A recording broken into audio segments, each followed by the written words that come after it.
ಇಲ್ಲಿವರೆಗೆ 9 ರಾಶಿಗಳ ವರ್ಷದ ಫಲವನ್ನು ನೋಡಿದ್ವಿ. ಹಾಗಾದರೆ ಗ್ರಹಗಳ ಬದಲಾವಣೆ ಉಳಿದ ರಾಶಿಗಳ ಮೇಲೆ ಯಾವ ರೀತಿ ಪರಿಣಾಮ ಬೀರುತ್ತೆ ನೋಡ್ತಾ ಹೋಗೋಣ. ಶಾಸ್ತ್ರಿಗಳೇ, ಉಳಿದಿರುವಂಥದ್ದು ಕೊನೆಯ 3 ರಾಶಿಗಳು, ಅವುಗಳ ವರ್ಷದ ಫಲವನ್ನು ತಿಳಿಸೋದಾದರೆ ಇನ್ನು ಮಕರ ರಾಶಿಯವರಿಗೆ ಯುಗಾದಿಯ ಪ್ರಾರಂಭ ನಿಮ್ಮ ಪಾಲಿಗೂ ಸ್ವಲ್ಪ ಕಹಿಯನ್ನು ತಂದು ಕೊಡ್ತಾ ಇದೆ. ಕಾರಣ ಗುರು ಷಷ್ಠದಲ್ಲಿದ್ದರೆ ಸ್ಯಾದ ಅಲಸಹ ಅಂತ ಹೇಳಿದೆ. ಯಾವುದೊಂದಕ್ಕೂ ಆಲಸ್ಯ, ಕೆಲಸ ಮಾಡಲಿಕ್ಕೆ ಮನಸ್ಸೇ ಬರದೇ ಹೋಗಿಬಿಡುತ್ತದೆ. ಹೀಗಾದರೆ ಏನಾಗುತ್ತೆ, ನಮಗೆ ಜೀವನದಲ್ಲಿ ಏಳಿಗೆ ತಪ್ಪು ಹೋಗಿಬಿಡುತ್ತೆ. ಹೀಗಾಗಿ ಆಲಸ್ಯಂ ಹಿ ಮನುಷ್ಯಾಣಂ ಶರೀರಸ್ತು ಮಹಾನ್ ರಿಪುಹು ಅಂತ. ಆಲಸ್ಯಕ್ಕಿಂತ ಶತ್ರು ಇನ್ನೊಂದಿಲ್ಲ.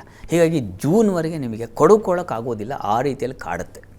ಆದರೆ ನಿಮಗೆ ಧೈರ್ಯ, ಸಾಹಸ, ಉತ್ಸಾಹ, ಸೇವಕರ ಸಹಾಯ ಇತ್ಯಾದಿಗಳ ಸಹಾಯ ಖಂಡಿತ ಇದೆ. ಶನಿಯ 3ನೇ ಮನೆ ಶನಿ ನಿಮಗೆ ಸ್ವಲ್ಪ ಸಹಾಯವನ್ನು ಮಾಡ್ತಾನೆ, ಅದರಲ್ಲಿ ಏನೂ ಸಮಸ್ಯೆ ಇಲ್ಲ. ಜೂನ್ ನಂತರದಲ್ಲಿ ಗುರುಬಲ ಬಂದ್ಬಿಡುತ್ತೆ. ಆಗ ನಿಮ್ಮ ಮನೆಯಲ್ಲಿ ಮಂಗಳ ಕಾರ್ಯಗಳು, ಉತ್ಕೃಷ್ಟವಾದ ವ್ಯಾಪಾರ ವಹಿವಾಟು ಸಾಗ್ತಕ್ಕಂಥದ್ದು, ವೃತ್ತಿಯಲ್ಲಿ ವಿಶೇಷ ಮಾನ್ಯತೆ ಬರತಕ್ಕಂಥದ್ದು, ಈ ರೀತಿಯ ಶುಭ ಫಲವನ್ನು ಕಾಣ್ತೀರ. ಆರೋಗ್ಯದಲ್ಲಿ ಚೇತರಿಕೆ ಬರತಕ್ಕಂಥದ್ದು. ಆಲಸ್ಯವಾಗಿದ್ದರೆ ನಾನು ಜೀವನದಲ್ಲಿ ಉದ್ಧಾರ ಆಗಲ್ಲ ಅನ್ನೋ ಅರಿವು ನಿಮಗೆ ಉಂಟಾಗುತ್ತೆ ಗುರುವಿನ ಆ ಸಪ್ತಮ ಸ್ಥಿತಿಯಿಂದಾಗಿ.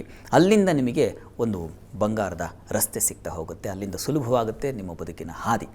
ಮುಂದೆ ನಿಮಗೆ ಅಕ್ಟೋಬರ್ವರೆಗೆ ಉತ್ಕೃಷ್ಟವಾದ ಕಾಲ. ಅದರಲ್ಲೂ ಈ ವ್ಯಾಪಾರಿಗಳಿಗೆ, ವಿದೇಶ ಸಂಪರ್ಕ ಅಥವಾ ವಿದೇಶ ಕ್ಷೇತ್ರಗಳಲ್ಲಿ ಕೆಲಸ ಮಾಡೋರಿಗೆಲ್ಲ ತುಂಬ ಉತ್ಕೃಷ್ಟವಾಗಿದೆ. ಹೆಚ್ಚಿನ ಸಂಪಾದನೆಗೆ ದಾರಿಯಾಗುತ್ತೆ. ಮತ್ತು ದಾಂಪತ್ಯದಲ್ಲಿ ಅನ್ಯೋನ್ಯತೆ, ಸಾಮರಸ್ಯ, ಪ್ರೀತಿ, ವಿಶ್ವಾಸಗಳು ಇವೆಲ್ಲ ತುಂಬ ಚೆನ್ನಾಗಿರುತ್ತದೆ. ಸಂಗಾತಿಯಲ್ಲಿ ಅನುರಾಗ ಹೆಚ್ಚತಕ್ಕಂತಹ ಸಾಧ್ಯತೆಯನ್ನು ಸೂಚಿಸ್ತಾ ಇದೆ. ಚೆನ್ನಾಗಿದೆ. ವಿವಾಹಾದಿ ಮಂಗಳ ಕಾರ್ಯಗಳು ಕೂಡ ಆ ವೇಳೆಯಲ್ಲಿ ಏರ್ಪಾಡಾಗಿಬಿಡ್ತಕ್ಕಂಥ ಸಾಧ್ಯತೆ ಇಷ್ಟನ್ನು ಸೂಚಿಸ್ತಾ ಇದೆ. ತುಂಬ ಚೆನ್ನಾಗಿದೆ ಅಕ್ಟೋಬರ್ವರೆಗೆ. ನಂತರ ಮತ್ತೆ ಜನವರಿವರೆಗೆ ಸ್ವಲ್ಪ ಕಹಿಯಾದ ಕಾಲ.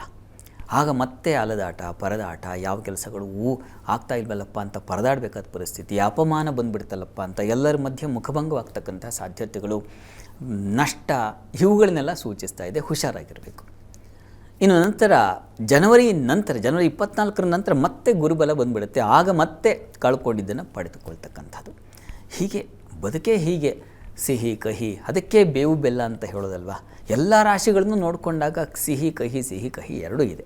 ಕಾಲ ವ್ಯತ್ಯಾಸದಿಂದಾಗಿ ಸ್ವಲ್ಪ ಕಾಲ ಶುಭ, ಸ್ವಲ್ಪ ಕಾಲ ಅಶುಭ ಹೀಗಾಗ್ತಾ ಇದೆ. ಹೀಗಾಗಿ ಇದನ್ನೆಲ್ಲ ಮನಸ್ಸಲ್ಲಿ ಇಟ್ಕೊಳ್ಬೇಕು ಜನ. ಕಹಿ ಬಂದಾಗ ನಾವು ಎಚ್ಚರಿಕೆಯಿಂದ ಇದ್ದು ಆ ದೇವತಾ ಆರಾಧನೆಯನ್ನು ಮಾಡಿಕೊಂಡ್ರೆ ಬಹಳ ಒಳ್ಳೆಯದು. ನೀವು ಕೂಡ ಗುರು ಸನ್ನಿಧಾನಕ್ಕೆ ಸ್ವಲ್ಪ ಕಡಲೆಬೇಳೆ ಹಾಗೂ ಬೆಲ್ಲ ಇದನ್ನು ಸಮರ್ಪಣೆ ಮಾಡಿ. ಅಷ್ಟು ಅಪಮಾನಗಳು, ಮನಸ್ತಾಪಗಳು ಉಂಟಾಗೋದಿಲ್ಲ, ನಷ್ಟ ಸಂಭವಿಸೋದಿಲ್ಲ. ಗುರು ಸೇವೆಯನ್ನು ನೀವು ಮಾಡಿ, ಗುರುಚರಿತ್ರೆ ಪಾರಾಯಣ ಮಾಡಿ.